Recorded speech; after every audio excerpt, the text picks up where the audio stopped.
साल का वह समय आ चुका था जब जंगल पर सफेद चादर बिछने लगती है। पेड़ों की डालियां ठंड से कांप रही थीं, हवा में बर्फ के कण तैर रहे थे। उस जंगल के बीचों बीच एक गुफा थी, जहां जंगल का राजा शेर रहता था। लेकिन इस बार शेर भी ठंड से परेशान था। वह बड़बड़ाते हुए बोला, यह सर्दी हर साल और कठोर क्यों हो जाती है? मेरे बाल भी अब इस ठंड को नहीं रोक पा रहे। तभी गुफा के बाहर से लोमड़ी आई, अपनी पूंछ को शरीर से लपेटे हुए। महाराज, ठंड सिर्फ शरीर को नहीं, बुद्धि को भी तेज करती है। जो सोच समझकर चले वही बचे। उसी समय भेड़िया भी वहां पहुंचा। उसकी हालत सबसे बुरी थी, पतला, भूखा और ठंड से कांपता हुआ।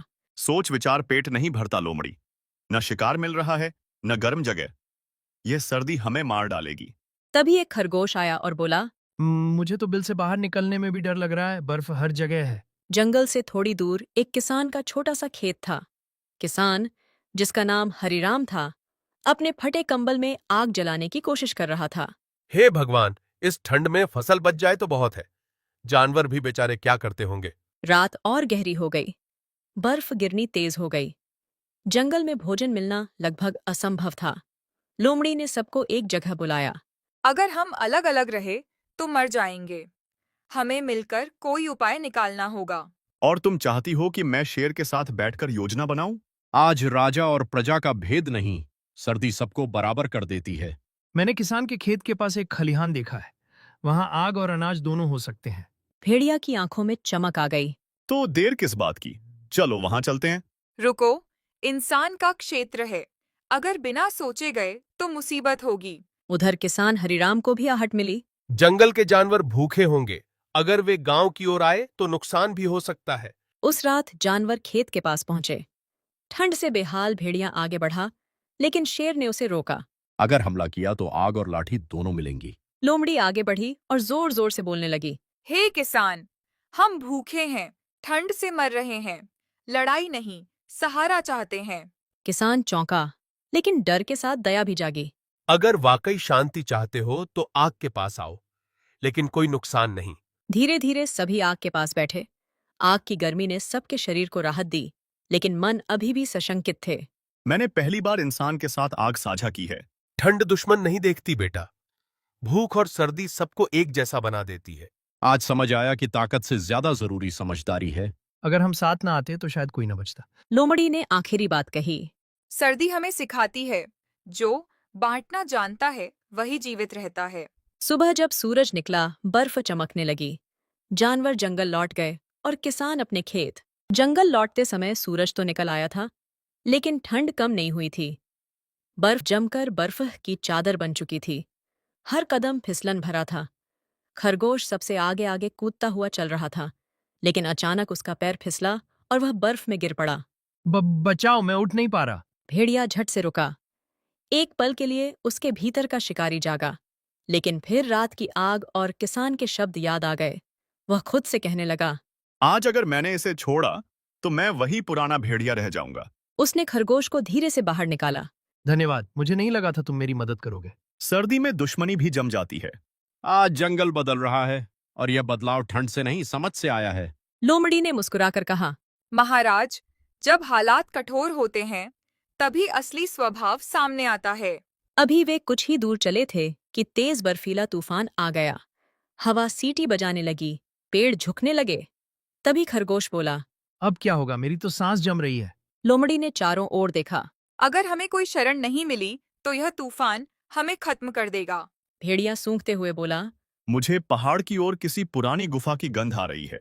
सब मेरे पीछे चलो, कोई पीछे नहीं रहेगा। वे बड़ी मुश्किल से गुफा तक पहुंचे। गुफा अंधेरी थी, लेकिन बाहर की मौत से बेहतर। गुफा के अंदर बैठते ही खरगोश कांपते हुए बोला। मुझे बहुत ठंड लग रही है। शेर ने पहली बार अपना विशाल शरीर उसके पास कर लिया। मेरे पास बैठ जाओ, मेरे शरीर की गर्मी तुम्हें बचाएगी। लोमड़ी और भेड़िया भी पास आ गए। शिकारी और शिकार पहली बार एक दूसरे से सटे बैठे थे। बाहर बड़ा तूफान शोर कर रहा था।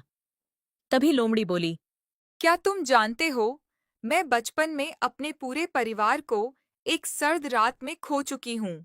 सभी ने ध्यान से लोमड़ी की ओर देखा।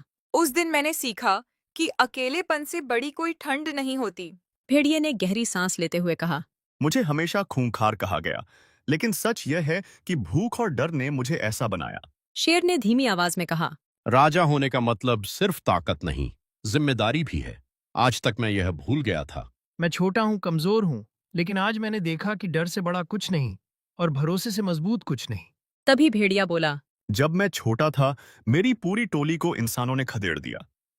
भूख से मेरी माँ ने मुझे छोड़ दिया ताकि मैं बच सकूं।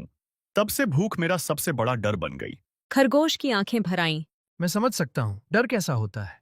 हर पत्ता गिरने पर मुझे लगता है कोई मुझे खा जाएगा। डर सिर्फ कमजोरों को नहीं, ताकतवरों को भी सताता है। आप भी डरते हैं महाराज? हाँ, मुझे डर लगता है कि मैं अच्छा राजा नहीं बन पाया। मैंने हमेशा ताकत दिखाई, लेकिन कभी किसी की कहानी नहीं सुनी। गुफा में सन्नाटा हो गया। तूफान की आवाज अब धीमी हो चुकी थी। गुफा के अंदर जानवर नहीं, सिर्फ दिल बैठे थे, अपने अतीत के साथ, लेकिन अकेले नहीं। उधर किसान हरिराम जंगल की ओर देख रहा था। तूफान देखकर उसका मन बेचैन था। उसने कुछ कंबल और अनाज बोरे में डाले और कहने लगा। अगर भगवान ने चाहा तो उन्हें ढूंढकर मदद करूंगा। सुबह होते होते तूफान थमा। किसान जंगल की ओर चल पड़ा। जैसे ही जानवर गुफा से बाहर निकले, उन्होंने किसान को आते देखा। खरगोश खुशी से उछल पड़ा और बोला। वह देखो कौन आ रहा है, किसान। किसान ने उन्हें देखकर डरने की बजाय राहत की सांस ली। लगता है आज मेरी चिंता बेकार नहीं गई। सभी सुरक्षित है। उसने कंबल जमीन पर रख दिए। इसे बांट लो, सर्दी अभी बाकी है। आज से जंगल तुम्हारा दुश्मन नहीं। शेर ने सिर झुकाकर सम्मान दिया। इंसान और जानवर दोनों अगर समझ लें तो धरती स्वर्ग बन सकती है। महाराज, जब ठंड और भूख सामने हो तब राजा और जानवर का भेद मिट जाता है।